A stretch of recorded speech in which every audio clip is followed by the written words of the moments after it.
In this episode, I'll be making some river tiles, like those that you can see here.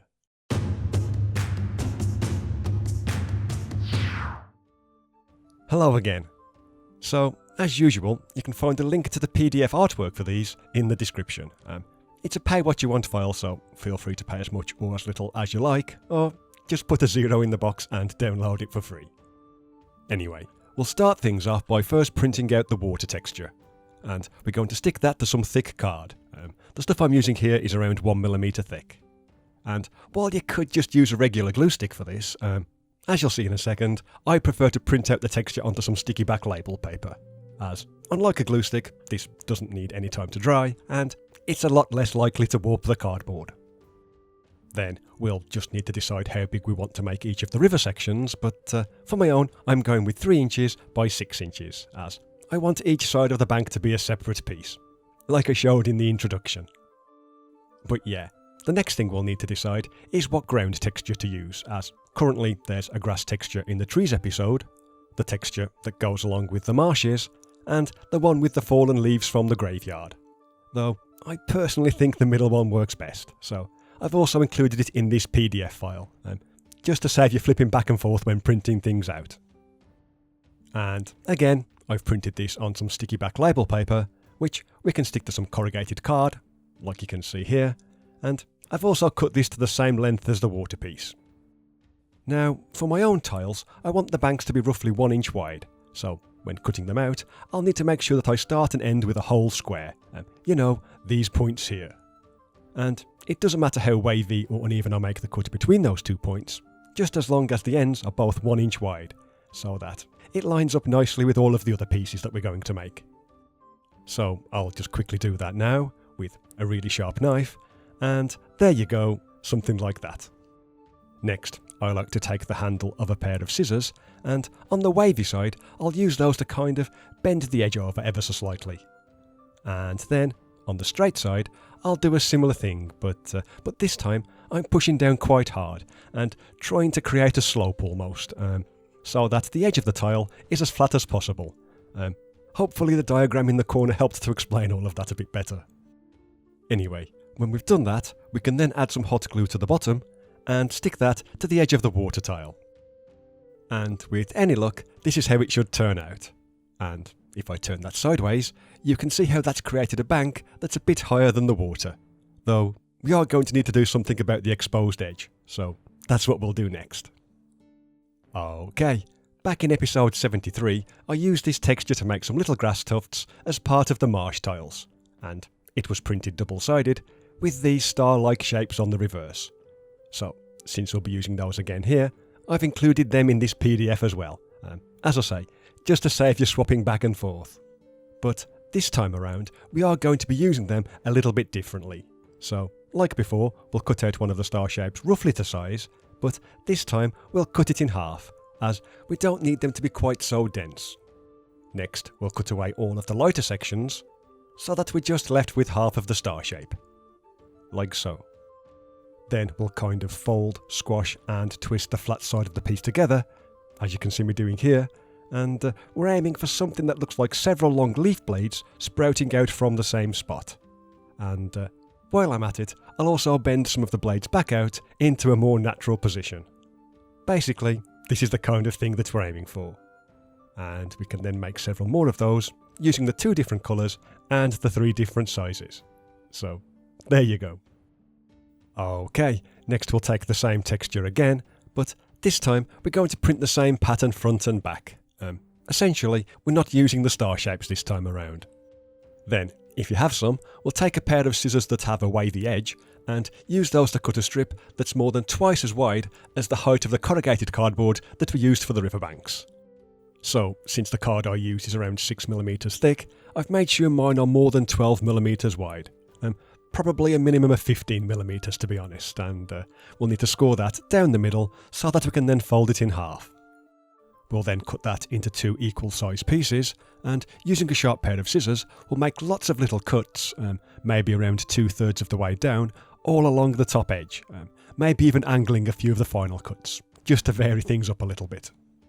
And once we've done that, we'll then need to open that back out, and I find that using a cocktail stick or a toothpick can sometimes help with that. So yeah, there you go. Then we'll do a similar thing with the other piece, though I've not opened this one out fully. And all we're going to do is run a thin line of hot glue down the centre of the first piece, and then push the fold of the second piece into that glue, and kind of fold the pieces around each other. And while we're at it, we can also bend the tops over so that it looks a little bit more like long grass. And if you like, you can take a toothbrush and run that over the top as well, just to give it a more random appearance, which should result in something like that. And as you can see, we'll need to make a few of these for each tile. Right then, the last thing we'll print out is this page, which we'll use to make some bulrushes. So the first thing we'll need to do is cut a strip of the green texture that's the width of the entire page and around 10mm wide. And we'll cut that into 4 roughly equal size pieces. So there you go. Next, I find it works best if we take another toothpick and kind of wrap the texture around that at a 45-degree angle, just to get it started. Then we'll do the same thing again without the toothpick, but now we're going to try and roll it up as tightly as possible. And this does usually take me a couple of attempts to get right, but once I've got it started, I'll apply some glue to the bottom half and roll the whole thing up into a long thin spike almost. And while the glue's still wet, I'll also give it a bit of a curve. So there you go, that's the kind of thing that we're aiming for. And we'll do the same thing with the other 3 pieces as well. Okay, next we'll cut out a similar strip of the brown texture that's around half as thick, so roughly 5mm wide, and again cut this into 4 equal size pieces, though with mine I do cut them a bit smaller than the previous ones, and here's one of them. Next we'll cut that in half along the diagonal so that we end up with 2 triangular shapes. Then we'll apply plenty of glue to the back of one of those and wrap that around the first piece that we made, near to the top. And the aim here is to roll it in such a way that the point of the triangle stays in the middle as you're wrapping it around. Hopefully that made sense.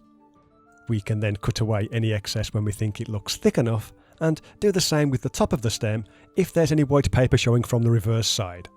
And when that's done, this is how it should look. It can be a little bit fiddly, but it's not super complicated. And we could make a bunch of those as well. Okay, now for the assembly. So if I bring the main tile back in, we can hide some of the exposed corrugation by gluing one of these pieces along the river's edge. Though we don't have to use the whole piece, we can cut it to a suitable size and then just stick it down with some hot glue. And if you like, you can also run the toothbrush over the top again, so that it looks something like this. Next, here I am doing a quick test fit with one of the longer grass tufts, and then cutting the bottom away to give it a flat base, then applying some hot glue to that base, and then sticking that down next to the first piece. And as you can see, I also like to fan out the blades of the grass, just to make it look a bit more realistic, and I sometimes find that a toothpick helps with that. So there you go, that kind of thing. Next, we can take one of the bulrushes and see if we can fit that inside the taller grass. Though, as you can see, in my example, I had to squash the bottom a little bit. And once we're happy with that, we can add some more glue to the bottom and stick that in place as well. So, there you go. That's what we're trying to achieve with these. It looks kinda nice, and it also hides the corrugation. Now, I will leave this next part running while I do the rest of the bank, but as you can see, it's just a matter of adding more of the grass tufts, and later on I'll be adding more of the grassy strips, and also sticking a few of the bulrushes here and there, usually inside or alongside some of the taller grass. But yeah, there's not much more to say really, other than the fact that I think it's a good idea to do a quick test fit before gluing anything into place. So, as I say, I'll leave this part running for a bit longer, so that you can see more of the process, but when making your own, you might want to add more vegetation in certain places, and less in others. You might like to glue some of the smaller tufts inside or behind some of the long strips of grass, or even double up the grass strips here and there. There's no real right or wrong way to go about it. Just keep going until you're happy with the result. However, I will pause here for a second, just so that I can show you how I've built up this initial area. And then it really is just a matter of repeating the process along the entire bank. But as I think I might have said before, dead air isn't great, so rather than making you watch the rest in silence, I'll fast forward to nearer the end, so there you go, and here I am gluing one of the final pieces into place. And once I've got rid of most of the wisps of hot glue, this is what it should look like. There's the finished riverbank, and considering what it's made from, it doesn't actually look too bad. So if I zoom out a bit, you can see how we can connect several of these together to represent the edge of a lake perhaps, or we can put them opposite each other to make a stream or small river, and we can also add in extra water sections to make the river wider, so it should be quite versatile. And if you like, you can even make little scatter pieces, like this one here, which we can use to add even more variety, with areas of thicker vegetation. But yeah, that's how the basic river tiles are made, though as you can see in these pictures, you will need to make some with little twists and turns, just to make things look a bit more interesting, but as I say, even though it's all made from bits of card and paper, I think it works pretty well, even if they do take a little while to make. And with that, I think I can call this episode done. So thank you very much for watching. As always, I look forward to seeing what you think of these down in the comments, and with any luck, I'll see you in the next one. Bye for now.